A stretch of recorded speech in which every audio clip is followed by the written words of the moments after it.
او پاتې سوه د سایبر سکیورټي خبره. که یو څوک رشته په افغانستان کې ډېر کمه یا شاید بیخي نه چې د رشته انتخابوي، یو نفر د سایبر سکیورټي سره بیخي زیات علاقه لري، دا څنګه رشته انتخاب کړله او که بیرته شاته ځې دا څو کله تجربه، کارونه او وظیفې نړیوالو افغانستان دننه په ملي پروژو کې د کار وکوي، یو نفر راځي غواړي وایي زه غواړم سایبر سکیورټي وم. دا هم ډېر پروفیشنل پښتنه ده انجینر صاحب. که زه شاته ولاړ شم نو او په دې پوه شم چې زه یو پردي وطن کې مهاجر کېږم، نو کله به زه سایبر سکیورټي ونه وایم. او دې خپل دلایل دي. زه په مارکیټ کې مخ شوم. اول سایبر سکیورټي ته د یو سیستم د یو ادارې حساسو ځایونو کې کار کوي. د مهاجر په توګه او د افغان په توګه څوک در سره بیرون باور نه کوي. خارجیان په تیره که د نړۍ هر هیواد وي، خپله خاوره دې نه وي، نو په ستا باندې څوک دا اعتماد نه کوي. زه ډېرو داسې ادارو سره مخ شوی یم چې هلته یې لیکلي چې افغانان د ملت په توګه موږ دلته نه منو، باور نشته زموږ اپوز شر.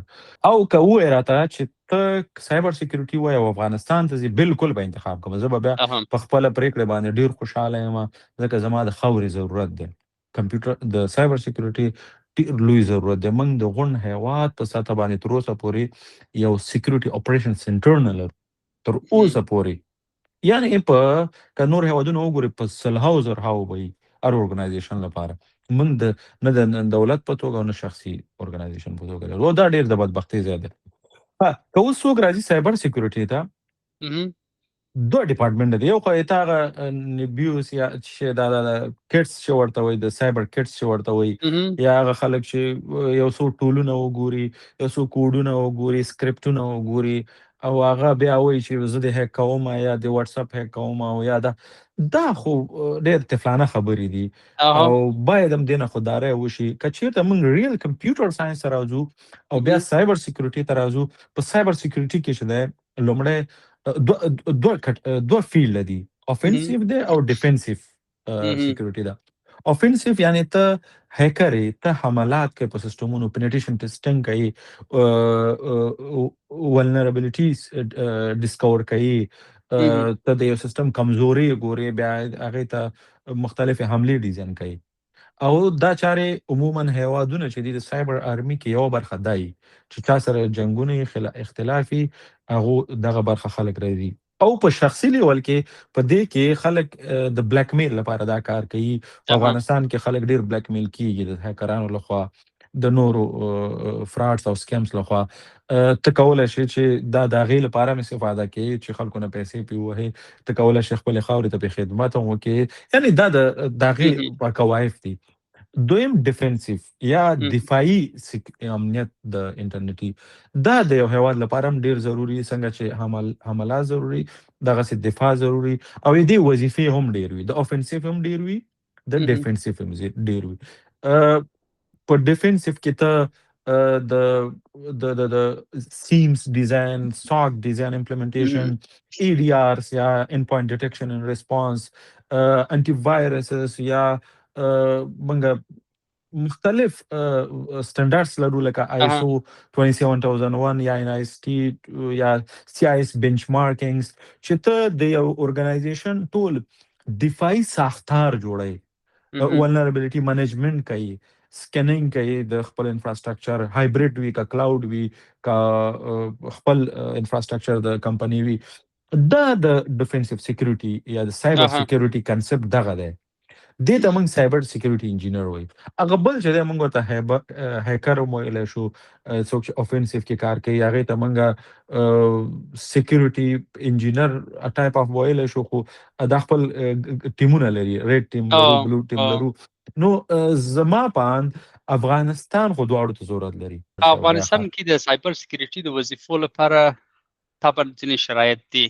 یو شاګرد که غواړي په افغانستان کې دننه کار وکړي په ملي ادارو کې یا نور مؤسسو کې، د هغو لپاره په افغانستان کې کورسونه شته چې دی ووایي، آنلاین یوټیوب ویډیوګانې وګوري، داسې یو مشخص روډ ماپ شته چې دی ولاړ شي چې زه مثلا راتلونکي شپږ یا یو کال لپاره زه باید کمپیوټر سکیورټي پلس ووایم، CYSA ووایم، داسې یو څه یا ته وایه. په افغانستان کې څوک سایبر سکیورټي کار کوي هغه هم باید جنرالست وي، یوازې سایبر سکیورټي نه ټول شیان زده وي.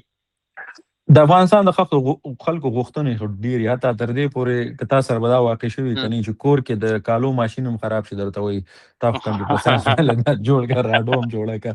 دا یوه بدبختي ده متاسفانه چې پروفیشنالیزم ته ریسپیکټ نشته دی په ټولنه کې او اداري لحاظ باندې. خو که چیرې غواړي څوک په دې برخه کې کار وکړي کوم چې ډېر زه ضرورت ګورم ضرورت شته خو قدر یې نشته دی.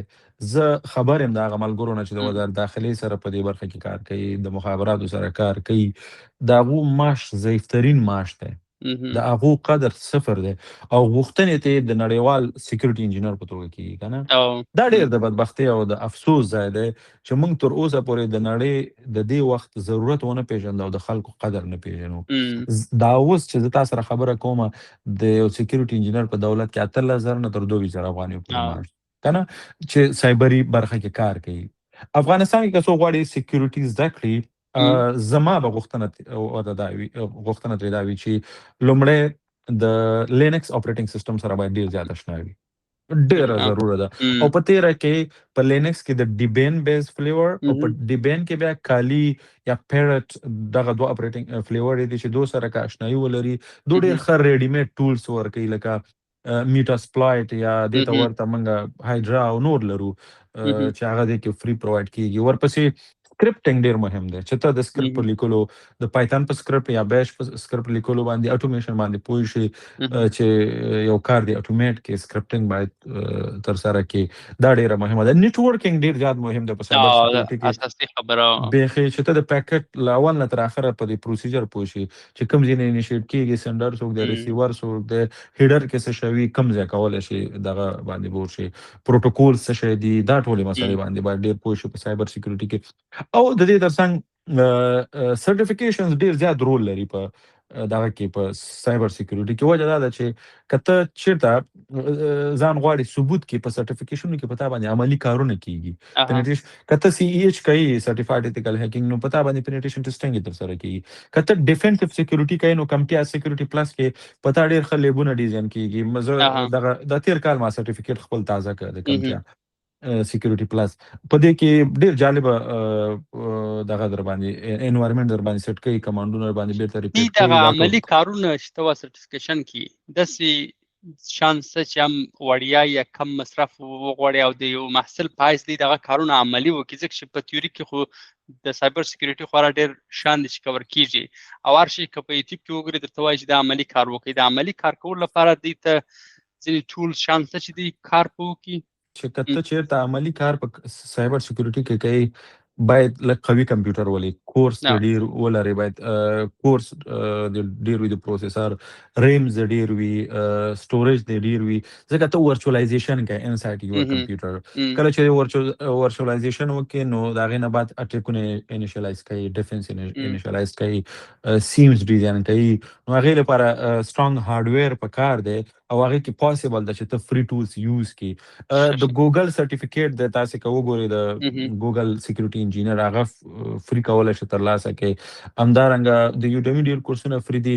که نور اسم نه ډارک ویب ته ولاړ شئ یا که نه ټورنټس ته ولاړ شئ، هغې کې ډېر کورسونه کرک شوي پراته دي افغانانو لپاره. هغه کمپیوټر کې چې کار کوئ شخصي فایلونه مه ږدئ. ټورنټ او ډارک ویب نه د نور ډېر لار نه تاسې کولی شئ دا کورسونه فری ترلاسه کړئ. ټلیګرام کې ګروپونه دي او بیا یې په خپل کمپیوټر کې عملي کړئ، خپل سکلز وښایي. بیا هغې نه بعد په یو ارګنایزیشن کې بیا کم چې زما په چانسز ډېر کم دي. افغانستان کې لا د ډیولپمنټ سټیج نه دی پوره، موږ لا ټول سیسټمونه پوره نه دي جوړ، بیا د هغې امنیت به ته څه نیسي. یعنې تاسې باور وکړئ د امتحاناتو د ادارې یو عادي سیسټم دا اوس ډېر عادي سیسټم یې لانچ کړی و، ایرانیو که کومو هیکرانو پرې حمله کړې و، ترکانو کړی و. د هغې ډیولپر ما سره تماس وکړو چې استاد زه دې مشکل سره مخ یم او زه باید څه وکړم. اساسي د جاوا سکرپټ د آوټډیټډ لایبرریانې وي یا دې ته ورته نور داسې کارونه یې ترسره کړي وو چې د زغملو نه وله. وجه دا ده چې موږ په ارګنایزیشن کې یوازې سافټویر انجینر او نیټورک انجینر ته ویلیو ورکو، موږ سایبر سکیورټي انجینر ته ویلیو نه ورکو. دا کمپلسري شي په هیواد کې چې تاسې دا نیسئ نو باید یو سکیورټي انجینر هم ونیسئ چې دا ټیسټینګ هم وکړي. او اوس خو دنیا بیخي اپډیټ شوې ده، ډاکر کنټینر یې باید سکین شي، کیبرنیټیز دي. دې لپاره بیا زه یو ریفرنس درکوم د ډیف سیکاپس کورس دی د اها نانا په نامه مهم. ټیک ورلد ود نانا انګلند نه ده. هغې اها سره ما یو ډیپلوما وکړله په دې کې. ډېر جالبه کورس او ډېر ښه کنسپټونه یې تشریح کړي دي. که افغانستان کې موږ له ځان اپډیټ کوو، فعلا موږ هغه پخوانی ټو ټایر ارکیټیکچر غوندې دی، سرور دی او کلاین او اکسس کوي. که آه. موږ کنټینرایزیشن او مایکرو سرویسز ته ځو چې هر څوک خپل کار وکړي او د هغې لپاره بیا ډیف سیکاپس پکارېږي، د ډاکر کنسپټونه، د کیبرنیټیز، د ډیف سیکاپس، د ګیټ کنسپټونه، د ګیټ ریپوزیټریانو سکین کول دي. دغه ډېر شیونه دي چې زمونږ د افغانستان لیول متاسفانه تر هغې نه دی رسېدلی او هغې لپاره اوږد مزل پکار دی او اوږد مزل لپاره یو ښایسته نظام پکار دی چې ټول راټول چې کوم چې نه لرو موږ نو پردي او وطن کې به متاسفانه و دغه مشکلات شته، کم عصر او تکنالوژیانې چې په ورځ په ورځ په تغیر کې یا د لې تاسو استعمالوو په افغانستان کې متاسفانه نشته. که زدم کې د هغه ځای کې د استعمال ځای نشته، نو بیا طبعا چې یو شی یو څه وخت زده کړي او عملي کار په ونه کې انګېزه دې ختمیږي او هېرېږي دې